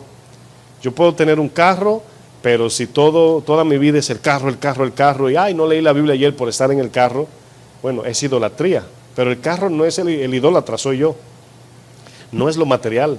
Entonces Dios permite tener cosas. A mí me gusta la tecnología, a mí me gusta el arte, me gusta la música, me gusta ver películas, me gusta todo eso, pero hay que saber medir el tiempo y qué tanto duramos en eso. De repente podemos exagerar y ver una película de 3 horas, pero si oramos por 5 minutos se hace difícil. Y ahí es donde comienza ya a entrar la idolatría. Entonces, ahí es donde sabemos si el alma está sometida, inclinada o esclavizada al cuerpo. Pablo dice, yo golpeo mi cuerpo y pongo mi cuerpo en sujeción, lo someto para no hacer lo que la carne quiere, sino lo que el Espíritu me ordena, para no ser descalificado. ¿Qué versículo le dije? Todavía estamos en primera. Vamos a pasar ahora al punto 2, el cual es el cuerpo espiritual. Vimos versículos acerca del cuerpo carnal. Vamos a ver ahora el cuerpo espiritual. Primera de Corintios 3, versículo 1. Ahora, cuando leamos algunos de esos versos, van a notar que hay veces Pablo utiliza ambos, la carne y el espíritu, para hacer una referencia o para explicar algo. Primera de Corintios 3, versículo 1. Me gusta esa silla. Aquí podemos agregarle 2 horas más de enseñanza. Ok, 1 Corintios 3, verso 1. ¿Están allá? Dice, de manera que yo, hermanos, ¿a quién está hablando? A cristianos, ¿verdad? No pude hablaros como espirituales, sino como a carnales, como a niños en Cristo. Ahora, Pablo aquí está hablando de la inmadurez de los corintios aquí, ¿verdad? Dice, bueno, quise hablarle de un tema, pero no pude porque todavía andan con la mente en el mundo. Todavía tienen la mentalidad de este mundo, todavía no disciernen bien, todavía no entienden que todo se va a perecer, que, o sea, vamos a seguir leyendo hasta el 6 para usar un ejemplo. Dice el verso 2, dice, os di a beber leche y no vianda. Ahora, ¿qué es leche aquí? Bueno, podemos asumir, según el contexto, lo básico de un cristiano: fe, arrepentimiento, lo que dice Hebreos 6, los rudimentos de Cristo, lo más básico, las cosas de niños. Dice, porque no erais capaces, ni sois capaces todavía, o sea, no avanzaron a la madurez. Dice, porque aún sois carnales, y ahí hay un punto y coma, que lo que significa es que va a definir por qué le está llamando carnales, ¿verdad? Dice, pues habiendo entre vosotros celos, contiendas, disensiones, ¿no sois carnales y andáis como hombres, es decir, como los del mundo? Ahora, ¿qué sucede cuando un cristiano que ya debe haber madurado tiene celos? Ahora, yo no estoy diciendo que nunca tendremos celos. Aquí era un celo ejercido, era un celo práctico. Ellos estaban discutiendo, no, a mí me gusta más Chuy, no, me gusta más David Wilkerson, no, mejor el pastor fulano. Y obviamente sabemos que el Señor es sobre todos, o sea, somos instrumentos, es decir, ¿a qué le damos más valor? ¿Al agua o a la vasija? Es importante la vasija, pero el agua es lo más importante. Yo no me bebo la vasija. Entonces, Cristo es el agua y la vasija somos nosotros. Quien quita la sed no es la vasija, es Cristo. Entonces, cuando yo digo me gusta más, o sea, no es malo que nos guste un predicador, pero en este caso era un celo acerca de quién es mejor, ¿verdad? Y Pablo le dice, le llama carnales, ustedes son carnales. Dice, pues habiendo entre vosotros celos, contiendas, disensiones, no sois carnales si andáis como hombres, verso 4, porque diciendo el uno, yo ciertamente soy de Pablo. Fíjense que no están hablando que me gusta más Pablo, no. Yo pertenezco al grupito de Pablo. Ahora, ¿cómo se llama esto? Con D. División. Eso significa división. De repente, cuando vemos en las iglesias, ¿verdad? Siempre la gente es más apegada al pastor principal, ¿verdad? Pero de repente, por ejemplo, vimos a veces a Chuy diciendo que allá la gente llama a la secretaria y dice, ¿quién va a predicar hoy? Y dice, le dijeron a la secretaria, no le diga, a nadie le diga quién va a predicar, que vayan a la iglesia a congregarse. Cuando el pastor Memo vino, algunos me preguntaron, pastor, ¿y por qué no me dijo que Memo venía? ¿Y por qué? O sea, ¿qué tiene eso de importante que yo te diga que viene Memo? O sea, congrégate, y si ese día tocó que llegó Memo o no, amén, la palabra es la palabra y es de Dios, o sea, sea quien sea, o sea, ¿por qué hay que hacer un evento? Porque viene, qué sé yo, Chuy viene, ese día viene en corbata, ¿verdad? Y los otros demás en pantalón corto. O sea, le damos más valor al hombre, como dice Pablo, que a Dios. Dios es el que nos da y nos ayuda. Miren, ustedes se van a dar cuenta en su caminar cristiano, como yo lo he visto también. Hace poco hablaba con el pastor Toño Ortiz y él me hacía un comentario de un pastor. Si ustedes ven a este pastor, hasta lo pueden menospreciar y decir, wow, ¿de verdad este hombre es pastor? No porque se porta mal o porque no es un hombre de Dios, sino porque refleja medio un carácter como que no es muy buen predicador. Y él me comentaba, dice, un día predicó y Dios lo usa en gran manera, pero no predica a lo mejor como un predicador más llamativo. Y dice que el impacto espiritual en el servicio fue increíble. Fue increíble. Obviamente me reservo el nombre, pero es un pastor que está muy lejos. Pero bueno, yo lo he visto eso. Yo he visto en mí días donde yo predico y yo salgo insatisfecho como prediqué y cómo Dios ese día habló más al corazón que otros días. Y hay días que tengo un mensaje y digo, wow, este mensaje va a parar los cabellos a la gente. Y no, todo normal, tranquilo. Eso te da un entendimiento que Dios es el que da la gracia, sea quien sea. Eso es carnalidad, eso dice Pablo. Dice el versículo, dice el 4, todavía estoy en el 4 al final. Dice, y el otro, yo soy de Apolos. Y pregunta Pablo, ¿no sois carnales? Verso 5. ¿Qué pues es Pablo? Claro, cuando la Biblia dice no somos nada, es en comparación con Dios. No es que no somos nada en sí. Somos seres humanos creados a la imagen de Dios. Pero cuando hablamos en aceptación o mérito, no somos nada. Dice, ¿quién es Pablo? ¿Verdad? Dice, y Apolos, servidores por medio de los cuales habéis creído. Medio, ¿vieron la palabra medio? Dice, y eso según lo que a cada uno concedió el Señor. Dios le da a cada uno diferente. Si a mí me da menos que a un hermano, ¿verdad? Y yo siempre digo, lo mejor para matar el celo es siempre orar que tu hermano, tu prójimo o a quien tú discipulas sea mejor que tú. Eso es un matacelo. Es lo mejor para uno no ni pensar en competir. Dice, yo planté, Apolos regó, pero el crecimiento lo ha dado Dios. Ahora, el entender lo que Pablo está diciendo es para espirituales. Por ejemplo, yo sé que muchos están en ese proceso de madurez. Por ejemplo, el tipo de conversación entre nosotros como hombres de Dios, ¿verdad? Define dónde está nuestra madurez. Está bien, es la cajetilla donde van las tarjetas. Nuestro tema, cómo hablamos los unos con los otros. Si de momento entra una discusión, nuestra actitud, todo eso habla si somos carnales o espirituales. Hay veces, o sea, yo antes no era así porque no sabía, pero una vez uno madura, de momento hay un tema que tú sabes en tu mente que va a llevar a un argumento, y aunque tú sabes la respuesta y a lo mejor te sabes todo el tema, a veces espiritualmente es mejor callar e ignorar a la persona y caminar, salir de allí, para evitar un argumento, una discusión. De momento hablas con alguien y notas que su tema tiene orgullo, tiene altivez. Lo que está diciendo es para jactarse. lo mejor es callar e ignorar a la persona, claro, con respeto. No es que te vas a ir y lo va a dejar hablando solo, pero de una manera discreta, dejarle saber que lo que está haciendo no está bien. Y si hay que decírselo también, a veces hay que hacerlo. Eso es ser espiritual, porque obviamente la madurez nos va llevando a eso. Fíjense lo que dice el capítulo 2, verso 13. Capítulo 2, verso 13. El mismo, estamos en Corintios, ¿verdad? Dice, lo cual también hablamos, no con palabras enseñadas por sabiduría humana. Miren, esa palabra sabiduría humana muchas veces puede apantallar.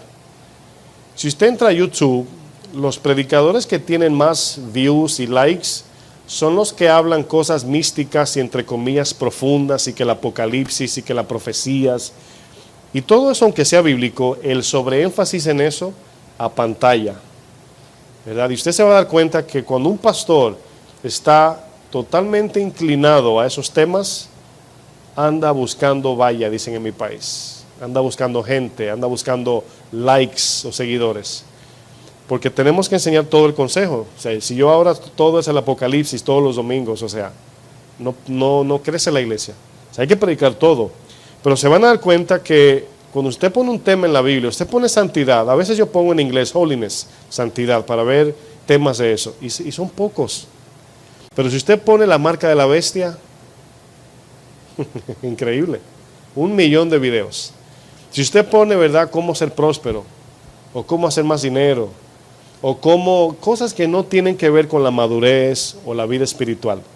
Son muy pocos los temas que uno encuentra acerca de cosas que traen madurez. Por eso aquí dice sabiduría humana.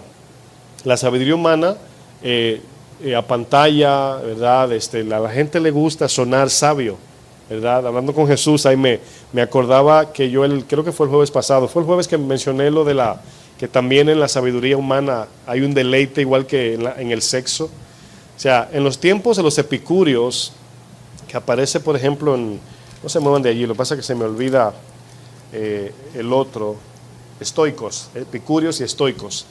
Esa práctica enfatizaba el conocimiento y el placer carnal, el placer sensual. Ellos promocionaban esto, de que la búsqueda de esto era el sentido de vida. Haz lo que sea con tal de que te sientas bien. Eso es lo único. Aunque sea droga, sexo, todo.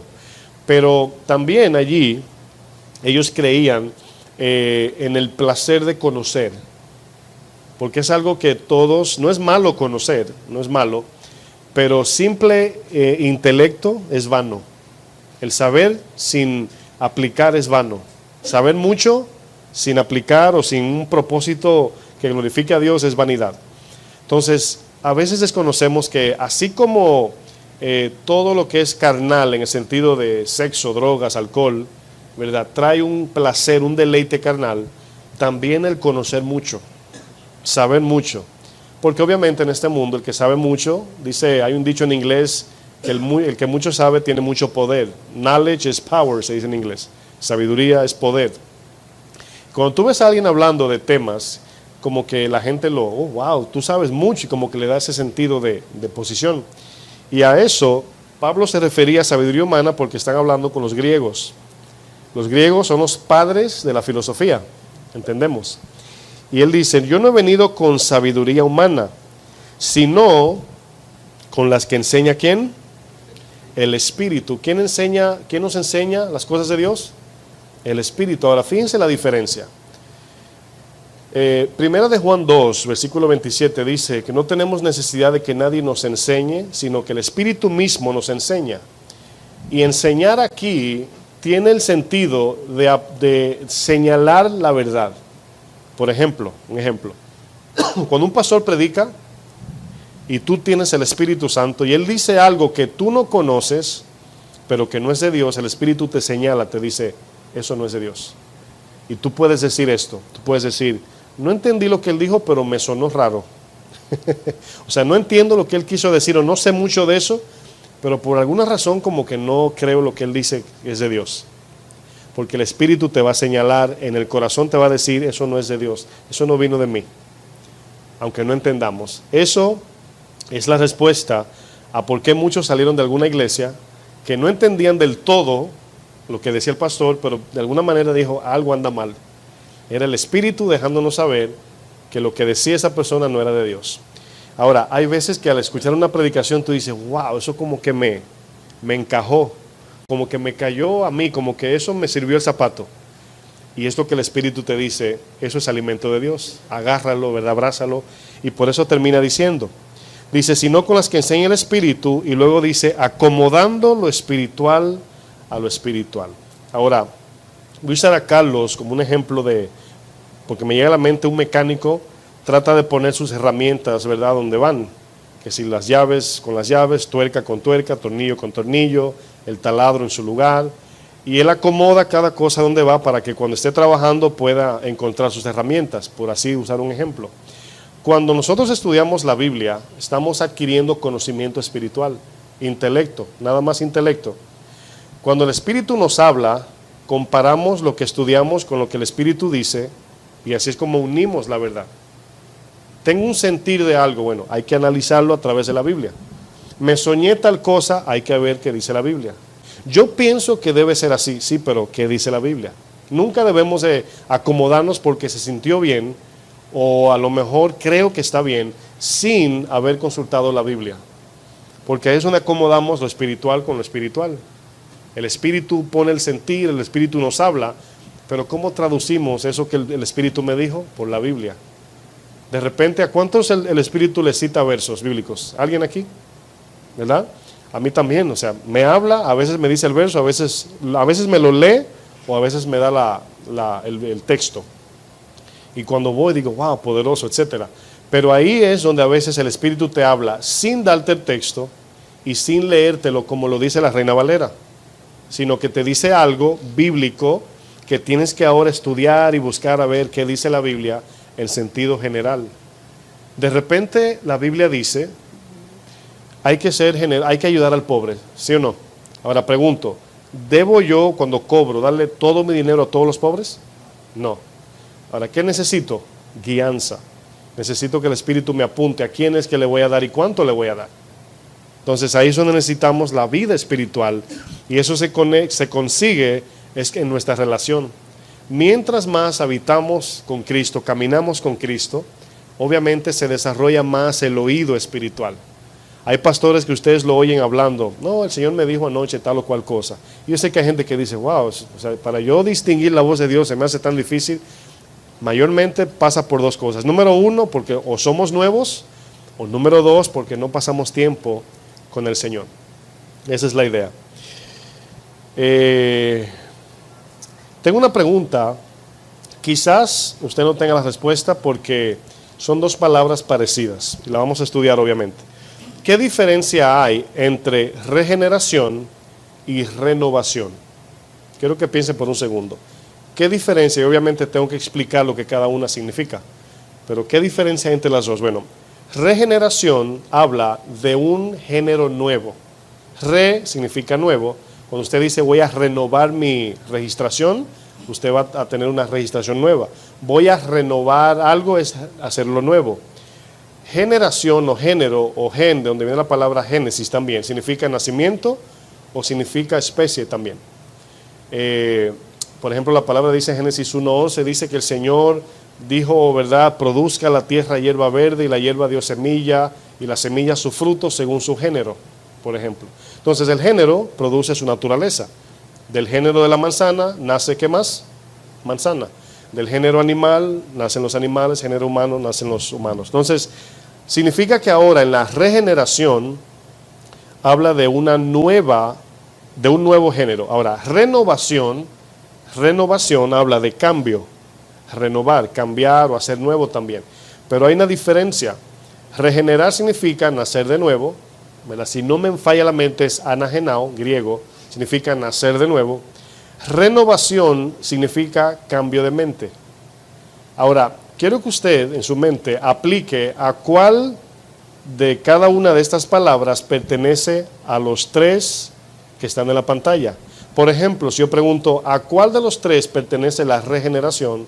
Usted me dice, ¿al cuerpo, alma o espíritu?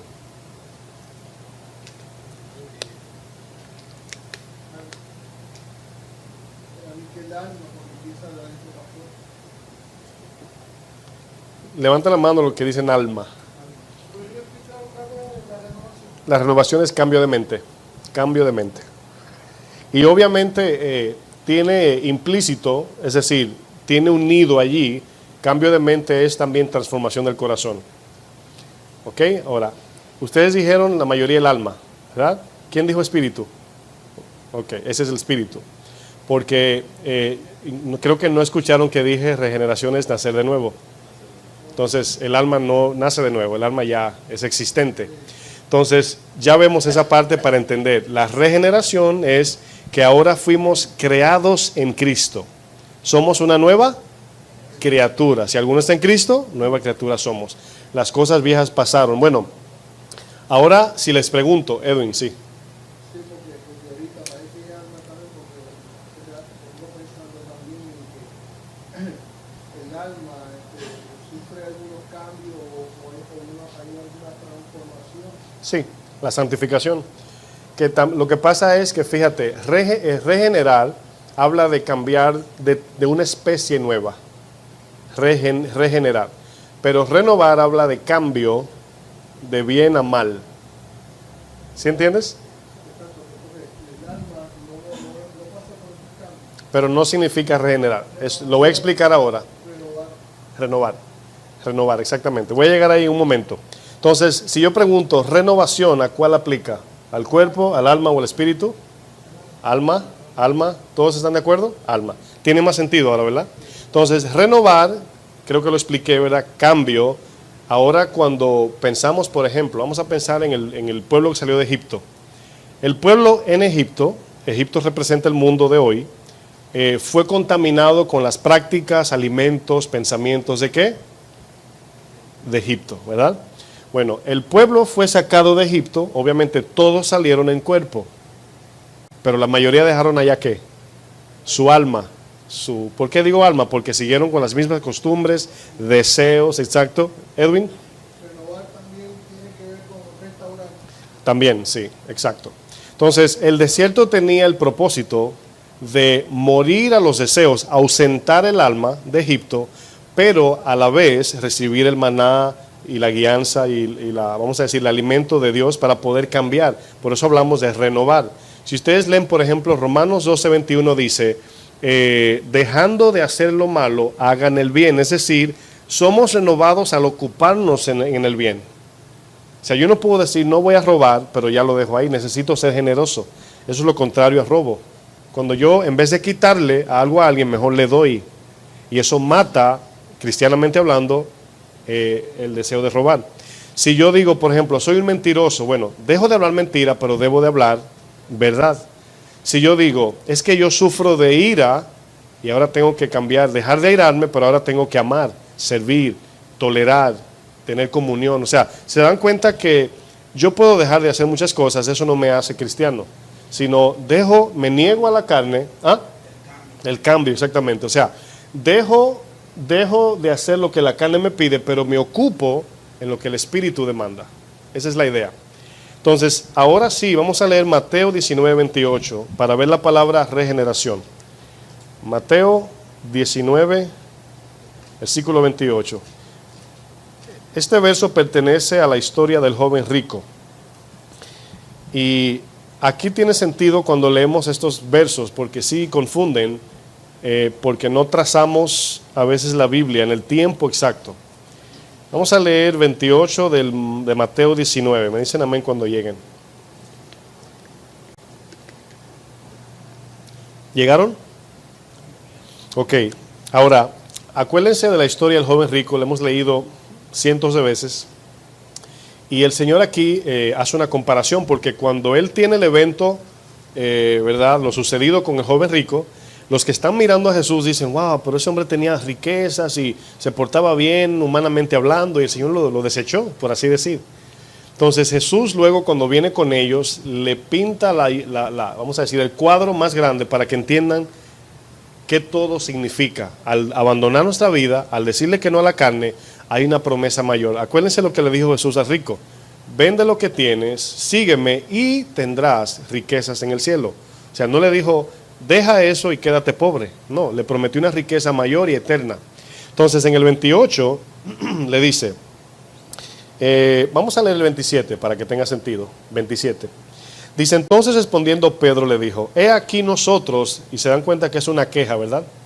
Hemos dejado todo y te hemos seguido. ¿Qué pues tendremos? O sea, Pedro está analizando humanamente, lo haríamos también. Wow, si yo dejo, por ejemplo en mi caso, yo dejé mi profesión, ¿por qué lo dejé?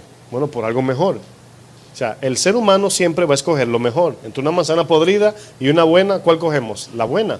Entonces, cuando escogemos a Jesús, lo que pasa es que no entendemos toda la película todavía, pero hemos escogido lo mejor, porque es más y es eterno. Entonces ellos dicen, ¿por qué tiene ese rico que dejar su dinero para seguir a Jesús? Entonces aquí Pedro saca del corazón lo que sintió. O sea, nosotros también dejamos todo. O sea, ¿qué nos vas a dar? Entonces dice el 28. De cierto os digo que en la ¿qué? En la regeneración. Ahora, fíjense lo importante entender esto. La regeneración significa en el nuevo nacimiento. Pregunto, ¿ya existía el nuevo nacimiento en este momento que estamos leyendo? No, porque no había ido a la cruz el Señor. Dice, porque todavía Jesús no había sido glorificado, dice la Biblia. Entonces, en la regeneración dice, cuando nazcan de nuevo, entiéndase, miren lo que dice, cuando el Hijo del Hombre se sienta en el trono. ¿Cuándo fue que se sentó Jesús en el trono? ¿En el milenio, en el rapto o después de la cruz? Después de la cruz. Cuando Él le dice, vayan y hagan discípulos, dice, toda autoridad me es dada, significa, estoy sentado en el trono ya. Porque el trono habla de gobierno, toda autoridad me es dada. Entonces ya sentarse en el trono habla de que una vez resucitó, se sentó a la mano derecha del Señor. La regeneración habla, luego que el Señor asciende, ¿quién desciende? El Espíritu. Y nacemos de nuevo, eso es regeneración. Dice, ahora yo quiero que mientras leemos, le conectemos todo lo que Él va a decir de manera espiritual, eterna y no material y terrenal. Fíjense lo que dice. ¿Se acuerdan de la queja de Pedro? Hemos dejado todo, dinero, trabajo y familia. Dice más adelante, cuando el Hijo del Hombre se sienta en el trono de su gloria, vosotros que me habéis seguido, también os sentaréis, ¿qué dice? En 12 tronos. Ahora, quizás su mente se vaya al cielo, ¿sí o no? Quizás la mente diga, oh, en el cielo, no. Se está refiriendo a los apóstoles ahora. Porque el gobierno ahora era por la palabra. Pedro, a ti te daré la llave, y lo que tú digas en la tierra será avalado en el cielo por esa llave. Entendemos que la llave es ¿qué? La palabra. La palabra que por así decir, descodifica el reino de los cielos para que la gente entre. Bueno, aquí 12 tronos está conectando al apostolado, 12 apóstoles. No está hablando de ir al cielo y sentarlos allá en trono de oro. Solamente hay un rey y uno sentado en el trono. Pero aquí trono significa gobierno, ¿verdad? Sigo leyendo. Vosotros que me habéis seguido, os sentaréis sobre 12 tronos para juzgar ¿a quién? A las 12 tribus de Israel. ¿Cómo iban a juzgar? ¿A condenarlos? No, por la palabra, a predicarles el evangelio, ¿verdad? Luego vemos lo sucedido en el libro de los Hechos. Desciende el Espíritu, reciben el trono, por así decir, el gobierno, predican el evangelio, se convierten 5,000, se convierten 120, etcétera. Y luego Pablo sale de ahí como apóstol de los gentiles, el cual Jesús en Juan 10 dice, y hay otras ovejas, la cual también tendrán su pastor. Ahí está la conexión. Bueno, seguimos leyendo.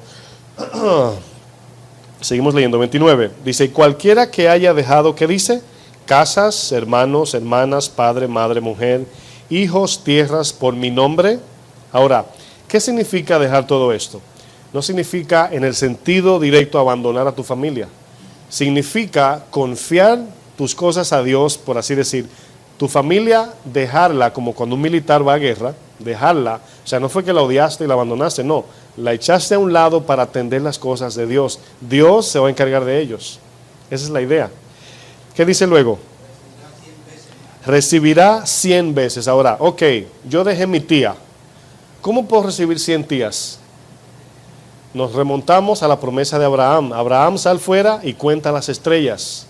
Así será que tu descendencia. Entonces ahora yo tengo, aparte de mis hermanos carnales de sangre, tengo millones de hermanos en la fe. A eso se refiere. ¿Sí están entendiendo?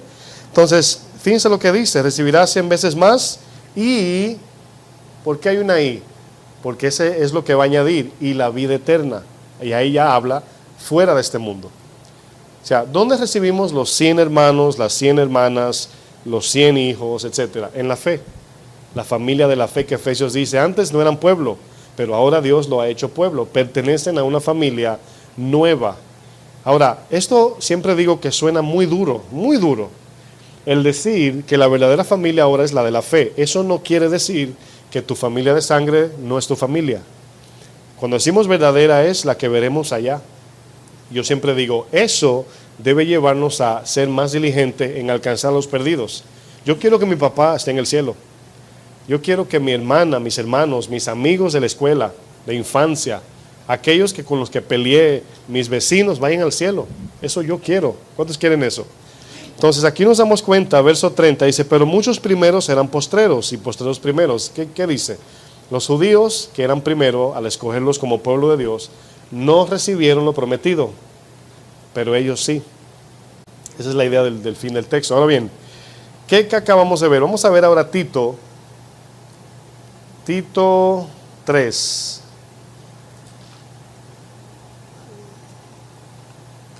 Tito 3. Después de Timoteo está Tito. Tito 3, verso 5. Ahora, aquí es donde vamos a ver que la regeneración es instantánea. La renovación, ¿quién me ayuda?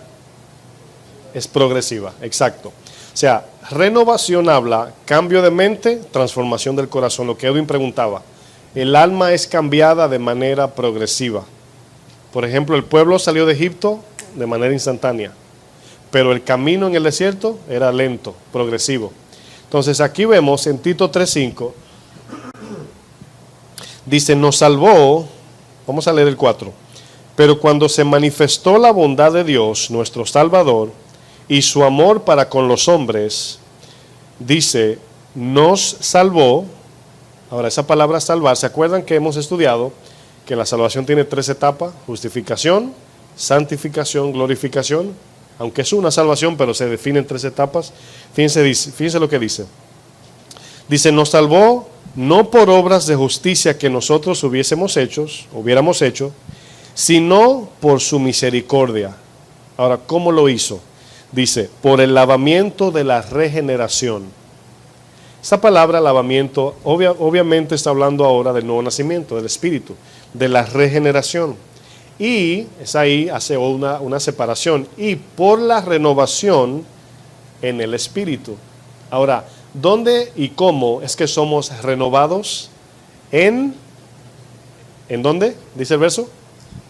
En el Espíritu, o sea, en Él, ¿verdad? Ahora, ¿qué les acuerda este versículo? Se los voy a leer yo. Si lo quieren anotar, 2 Corintios 3:18. No se olviden de Tito 3:5 que acabamos de leer. Somos renovados ¿en qué? En el Espíritu, ¿verdad? Bueno, 2 Corintios 3:18 dice, aquí es donde voy a conectar, que la palabra, el Espíritu y Cristo es lo mismo. Dice el 18, dice, por tanto nosotros todos, mirando a cara descubierta, como en un espejo, la gloria del Señor, somos, podemos decir, renovados, podemos decir, transformados. Somos transformados de gloria en la misma imagen, como por el Espíritu del Señor, ¿verdad? Ahora, la imagen aquí, hemos dicho que la palabra es lo que nos da la instrucción, Cristo es el ejemplo a seguir, el modelo, pero el Espíritu es el agente que nos transforma. Ahora, le voy a decir algo y necesito que tengan en su mente, es imposible por un decir en blanco. No podemos hacer sin primero ser. No podemos hacer para Dios sin primero ser. Cada vez que Dios, por medio de nosotros, produce un fruto, es porque primero nos cambió a nosotros. ¿Sí entendieron eso? O sea, nosotros hacemos lo que por naturaleza somos. Cada vez que nosotros llevamos fruto, primero el fruto nos afecta o nos, vamos a decir, nos transforma a nosotros primero. Por ejemplo, la palabra dice, bienaventurados los que son pacificadores, es decir, ahora somos los que llevamos la paz de Dios al mundo. Pero el verso dice los que son pacificadores, ser. Por ejemplo, hay un dicho que dice, no podemos dar de lo que no tenemos, ¿verdad? La Biblia nos enseña que no podemos hacer lo que no somos. Entonces, cuando somos transformados en la imagen de Cristo, obviamente, por consiguiente, llevamos el fruto de Cristo, porque somos primero transformados y luego viene el fruto. Ahora, se dan cuenta que la vida cristiana no se trata de hacer mucho o de hacer todo lo que la Biblia dice de manera sin dirección de Dios, sino que la práctica cristiana consiste en la oración. Voy a definir ahora esas dos partes para ir concluyendo. Vamos a mirar los 3 puntos en cada práctica. Bueno, por un lado tenemos la práctica espiritual, el cual es oración, su palabra y su misión.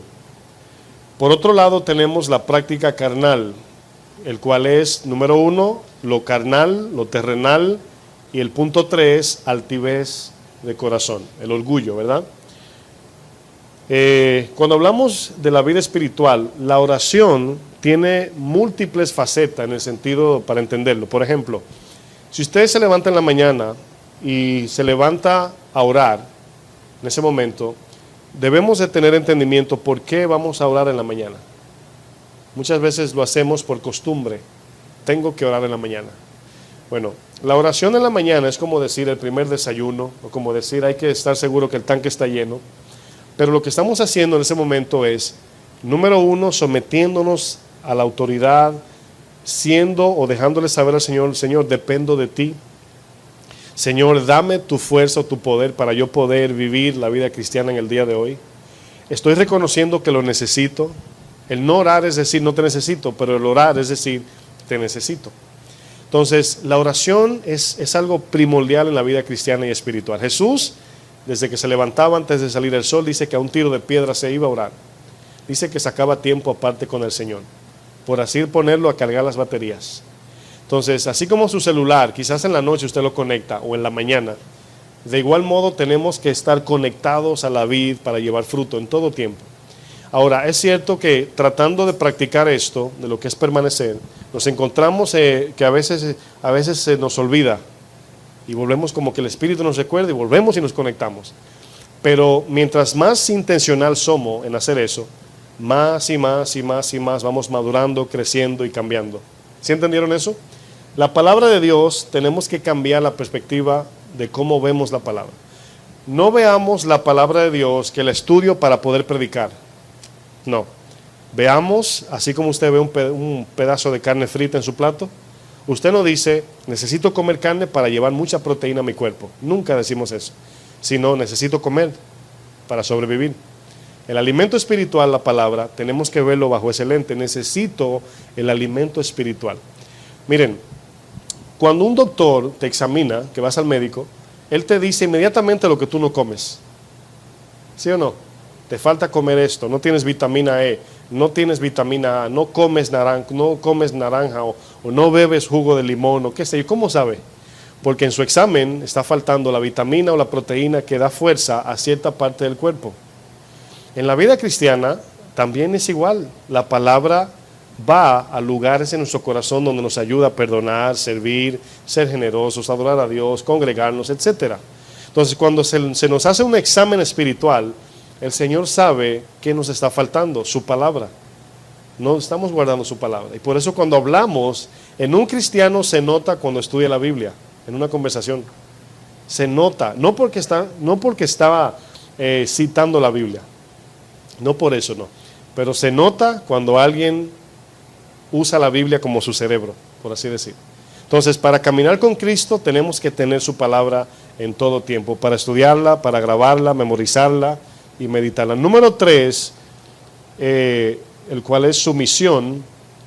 Ahí es donde vamos, obviamente, como dice Romanos, os ruego por las misericordias de Dios que presenten sus cuerpos en sacrificio vivo, santo, agradable a Dios. Entonces, ¿qué es someternos a alguien? ¿Qué significa someterse? Es decir, no es lo que yo digo, es lo que Dios dice. En el día de hoy no voy a hacer lo que yo quiero, voy a hacer lo que Dios quiere. Cuando el Señor le dice a Isaías en el capítulo 6, le dice, ¿a quién enviaremos a nuestra misión? Isaías dice, heme aquí, Señor, envíame a mí, yo voy a hacer tu voluntad. El Señor, cuando hablaba de Jesús en la promesa profética, dice, he aquí envío a mi siervo y él hará mi voluntad y cumplirá todo lo que yo le voy a decir. Jesús es nuestro modelo y estamos en esta vida, hermanos, siendo cristianos para cumplir su propósito. Por eso es que la sumisión es lo más importante en nosotros. Ahora bien, lo contrario a eso, podemos vivir carnalmente. Ya leímos 1 Corintios 3, vivir una vida, voy a trabajar para cobrar, para pagar la renta, comer, comprar lo que necesito y así vivo. Es una vida carnal, sin pecar, sin robar, ni matar, ni nada. Terrenalmente también, es una mente que nada más fija sus propósitos y metas en el aquí y el ahora, ¿verdad? Y lo tercero, el corazón altivo vive y hace lo que quiere. Obviamente es lo contrario a caminar con Cristo. Ahora, entendamos esto como una práctica, no como un logro que lo haremos el 26 de enero del 2021. No, es una práctica, es una meta, es una decisión, es una disposición del corazón en cada día caminar en esa mentalidad. Por eso Pablo dijo, yo con la mente sirvo a la ley de Dios. O sea, mi mente aquí es, estoy presto para hacer lo que Dios dice. En esa práctica, siempre digo, fallaremos, pecaremos, va a venir desánimo, va a venir enfriamiento, pero seguimos. O sea, de repente un corredor puede caerse, pero su dirección es a la meta. De momento un corredor se puede torcer un tobillo, de momento se puede distraer, pero vuelve y se para y sigue corriendo a la meta. Entonces aquí es donde tenemos que entender, para seguir a Cristo, o qué significa caminar con Cristo, obviamente significa caminar en su palabra. Amén. Lo dejamos hasta ahí por hoy. Vamos a orar, mis amados. Inclinen su rostro allí. Padre bueno que estás en el cielo, gracias por tu gracia, tu misericordia, Señor. Tu palabra es suficiente, mi Dios. Yo te pido que cada uno de nosotros, mi Dios, podamos abrazar lo que hemos podido aprender, Señor. Te pido que nos sigas infundiendo tu aliento, tu sabiduría, tu guianza. Ayúdanos, Señor. Es una lucha en nosotros serte fiel, Señor, pero sabemos que ya nos has dado tu Espíritu Santo, ya nos has dado las herramientas necesarias para poder cumplir con tu voluntad, Señor. Y yo sé, Señor, que a su tiempo miraremos atrás y veremos tu obra, Señor, tu milagro en nuestros corazones, el cual ya has hecho en muchos de nosotros, Señor. Podemos mirar atrás y ver actitudes, cambios y nuestro estilo de vida, Señor, cómo ha ido cambiando y cada vez más pareciéndose a Cristo. Nos vas llevando de gloria en gloria, transformándonos de adentro hacia afuera, Señor, renovando nuestra mente y cambiando nuestro corazón, Señor. Bendice mis hermanos en el nombre de Jesús. Que el Señor les bendiga, mis hermanos.